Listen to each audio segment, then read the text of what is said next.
All right, so now that we have a sense of how to do the standard deviation for just a list of numbers, we can now try to expand that to a frequency distribution. How do we find the standard deviation for a frequency distribution? So let's just recap real quick our 6 steps. So the first step, remember, was to find the mean. Step 2 was to subtract. Step 3 was to square. Step 4 was to add. Step 5 was to divide. And then step 6 was to square root. So that's our 6 steps generally. When we have a frequency distribution, there's a slight change, slight addition to the steps. There's an extra step. There's kind of like a 3B step in there. So I'll show you what I mean. Still want to start off the same way. We're still going to find the mean first. But remember, for a frequency distribution is a little different.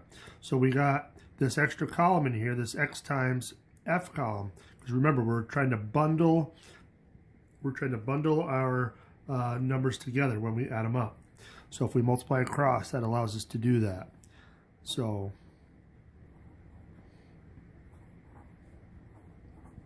if we multiply across, we get all those values. And then remember, if we're finding the mean, we got to add those columns up. Specifically, we want to add up the column with f. So if we add up 2 plus 15 plus 35 plus 28 plus 27, we get 107. So we got 107. And then remember, we got to add up our frequencies as well. So let's see, 7 plus 7 is 14, plus another 7 is 21. So this should be 107 over 21, which gives you 5.095. So let's round that to 5.1. So again, don't chop it off to 5. That's a little bit too much rounding. We should go at least 1 decimal place, 5.1. Okay, so there's step 1. We found our mean. Step 2, we got to subtract, so that's actually this next column. So this is step 2.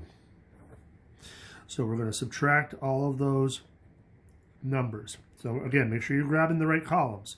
So we want to take the value minus our mean. So 1 minus 5.1, which will be a negative 4.1.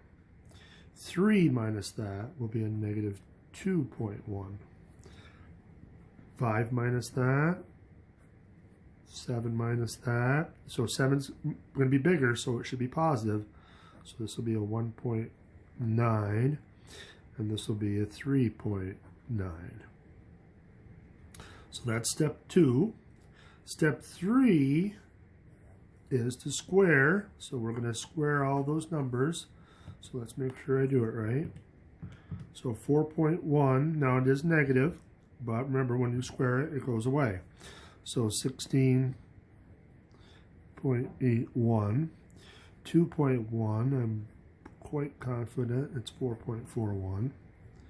Squaring 0.1, and I'm pretty sure that's 3.61, and it is. Doesn't hurt to double check. 3.9, I think it's 15 point something. 15.21. Okay. Now, you can see I have an extra column here. Why? Well, remember, all of these squared values would be the case if we had just one of each of these numbers. But remember, we have to do it for all of our data. So even the repetitions. So in order to do that more quickly, we're going to multiply all of these squared results times our frequencies. And that will take care of every single number in our table.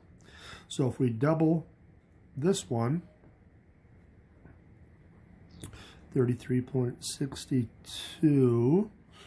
If we multiply that by 5, I'm thinking we're going to get 22.05, but let me double check it. 4.41 times 5 equals, yeah, 20.05. 7 times that, we can do that without a calculator. 4 times this, I'm quite certain it's 14.44. And then the last one looks like it's 45.63. Okay. So we do have this 3B column or step in the process when we have a frequency distribution. But now it jumps back on track. Step 4 is still the same. We want to add. Now the question is what are we adding? Normally we would add up this column here, but remember that's not all of our data.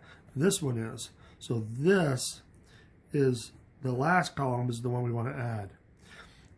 A little trick to kind of know which columns you're adding, only add the ones that have an F in it. If you only add the ones that have an F, then you're in good shape. Because you need all of those. You don't need to add these up. You don't need to add these up. Only the columns that have an F are the ones you need to add. So let's do that.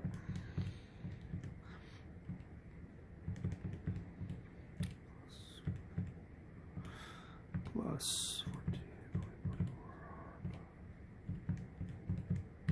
So 115.81.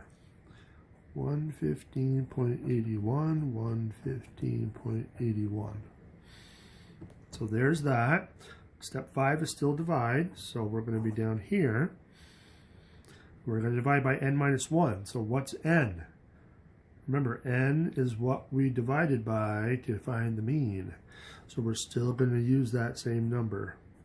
So 115.81 divided by 21 minus 1, so it should be 20. So if we divide this by 20, 5.7905. 7905. And then your last step is still to square root that. So if we square root it, 2.40634 dot dot dot. So let's round that to 2 decimal places. So 2.41 should be in that step 6. And that should be our standard deviation. Now, the problem gets a little bit more interesting when you have classes in your frequency distribution. So we'll save that for the next video.